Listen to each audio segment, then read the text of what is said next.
money. Children of chattel slaves remain the property of their masters.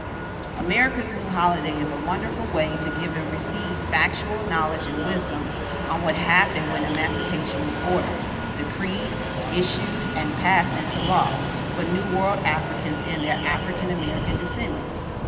Union leader General William T. Sherman's Special Field Order 15 gathered a group of black ministers in Savannah, Georgia. The goal was to help the thousands of newly freed New World Africans and their African American descendants. Special Field Order 15 set aside land along the southeast coast so that each black family shall have a plot of not more than 40 acres of a tillable ground. 40 acres is equivalent to 43,560 square feet. General William T. Sherman and Secretary of War Edwin Stanton held their meeting with local New World Africans and their African American descendant leaders. Sherman and Stanton asked the group's leader, the Reverend Garrison Frazier, a series of questions. The fourth question, and this is the one that stood out the most, that was asked: state in what manner you would rather live, whether scattered among the whites or in the colonies by yourselves. The other men chose this elegant 67-year-old imposing black man who was well over 6 feet tall to speak on their behalf. Elmore says, I would prefer to live by ourselves, for there is a prejudice against us that will take years to get over. We want to be free from domination of white men. We want to be educated, and we want to own land. 4 days later, General William Sherman signed Field Order 15, setting aside 400,000 acres. That is the size of Alaska. Alaska is 393,747 acres of confiscated Confederate land for free New World Africans and their African American descendants. Sherman appointed Bridge General Rufus Sexton to divide up the land, giving each family 40 acres. The reversal left many African Americans with few options but to become sharecroppers, often working for former plantation owners and slave owners 365 days a year. On January 16, 1865, that plan became known as 40 acres and a mule. Juneteenth is an opportunity to learn, acknowledge, discuss, and continue to heal as an entire community within our communities. This is why we celebrate H2BE Dearborn's second annual Juneteenth Mobility Stroll and Roll. Freedom, peace of mind, all of us coming together for a common cause. Juneteenth? Juneteenth? Juneteenth? Come on, Juneteenth! All right, Juneteenth. So now what we're going to do, we're going to get ready. The band is arriving. We got Bike Dearborn here. We're going to get ready and start our parade. We had set a little time aside for community exercise. Is anyone up for a community exercise? You can raise your hand. Okay, thank you, Lorelei. Thank you, Cassandra. I appreciate that. So as you can see, I'm doing like triple duty. However, I just want to say that I feel really blessed and privileged to be able to be in this capacity and to be able to bring everyone together. If you look around, we have all nationalities, all colors of people represented. We have all professions represented. We have blue collar, white collar, labor. We have law enforcement. We have millennials. We have baby boomers. We have everyone. And this is what Dearborn looks like. And so as we get ready for next year, I want to make sure that everybody is on board. Homage to Black Excellence, which is H2BE, has a Facebook page, an Instagram page. We have a website. So we want to make sure that you stay connected. Over the last year and a half, I have been part of a research project, and it has been funded by the Community Foundation of Southeast Michigan. This research project was to collect oral stories of African Americans' interaction with the Dearborn Police Department. And from that, Dr. Rabia Green-Ware, who is standing in front of us. Dr. Rabia, can you come up for a minute, please? I'm cold. She needs a blanket. And Elder Woods, you want to come up as well?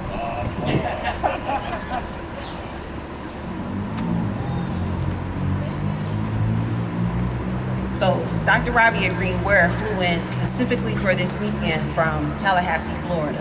She is a professor at the Historical Black College, Florida AMU. And she has been the lead researcher on collecting oral stories from African Americans about their interaction with the Dearborn police. Because what is very important to know is that there are still African Americans that are afraid to come into Dearborn. There are African Americans that live in Dearborn that enjoy living in Dearborn because the people in Dearborn are very loving, supportive, and helpful. And I'm a testament to that because I've had much support in pulling this off. You got Lorelai, who's been with me, and Karen for 2 days now, and just smiling and happy. And so with that, I wanted to let Dr. Rabia just say a little something about the project and why you're here. Well, as you can see, I'm cold. But I started interviewing last fall, and I will continue to interview until I have all the interviews done. But what, in summary, I learned was that Orville Hubbard has left a legacy of pain that still exists today. And not for the unapologetic violence of the police against people of color during his reign. Some of the themes still exist. And so the purpose of this project is to have an opportunity to hear the voices of people of color in Dearborn and the cities surrounding and bordering Dearborn. And with that voice, the plan is to come with community-based solutions for positive change. That change will then impact the economic development of this city. Because what I learned from a number of people is things have changed here. And they will come here to eat. But Dearborn is not their first choice. They still would rather go to places like Royal Oak, for example, instead of Dearborn. Although they'll come here, but this is not their first choice. That has to change. We should feel comfortable in the spaces that we occupy anywhere and everywhere. And so, if any of you have a story to share or know of someone who has a story to share, come see me. I'll give you my business card, pass it along, contact me, and we'll do a Zoom interview. If you don't have Zoom, I'll walk you through how to upload it. Thank you for your time, and I want to thank Mr. Woods here. He's a technical trainer that has worked with me on this project, Julia, for her insight. So I'd like to thank them both, and thank you for your time.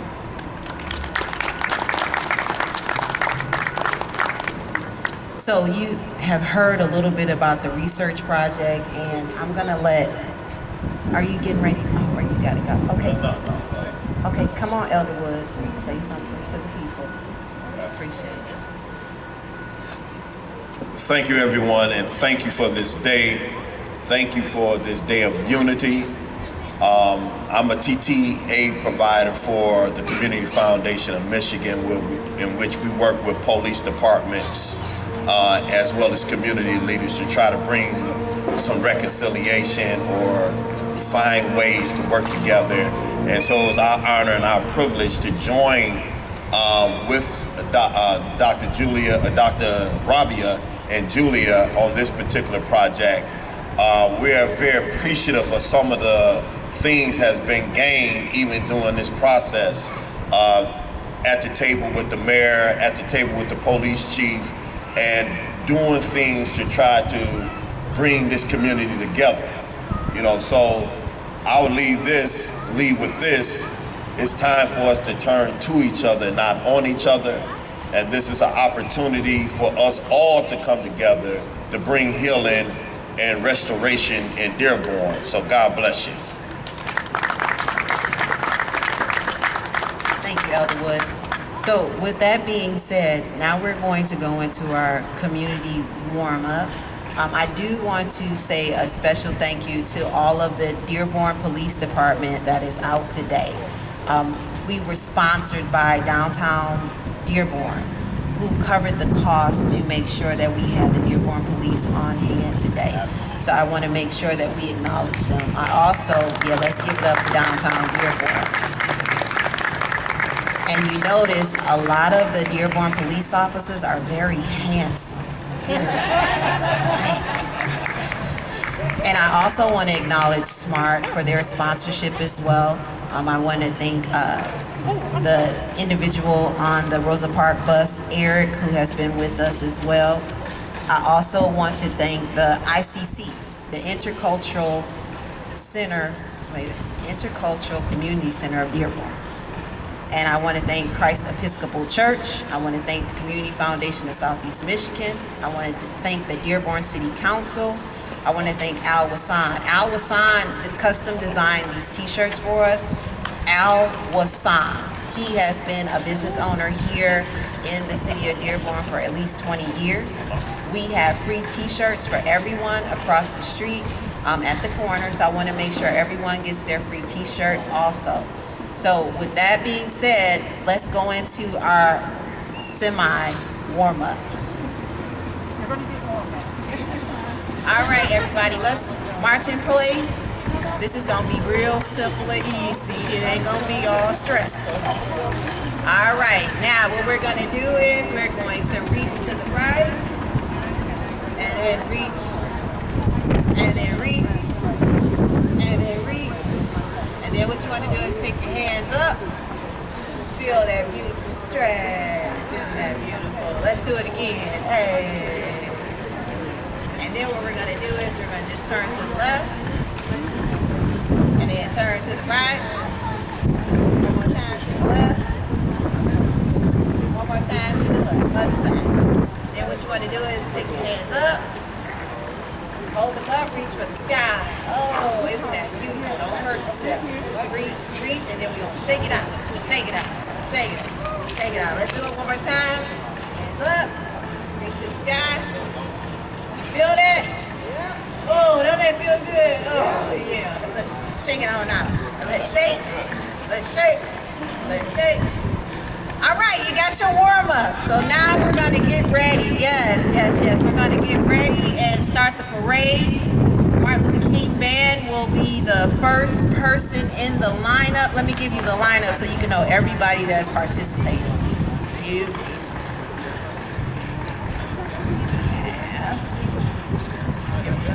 So it's Martin Luther King Marching Band. And then we have the Zeta Phi Beta Sorority. Then we have Henry Ford College. Then we have Dearborn Heights Cultural Diversity Commission. And then we have, I believe, the Maple Drummers, Second Baptist, Moses, and then Bike Dearborn. And everyone is able to walk in the parade right with Bike Dearborn. So we're going to get ready and start.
1, 2, right on.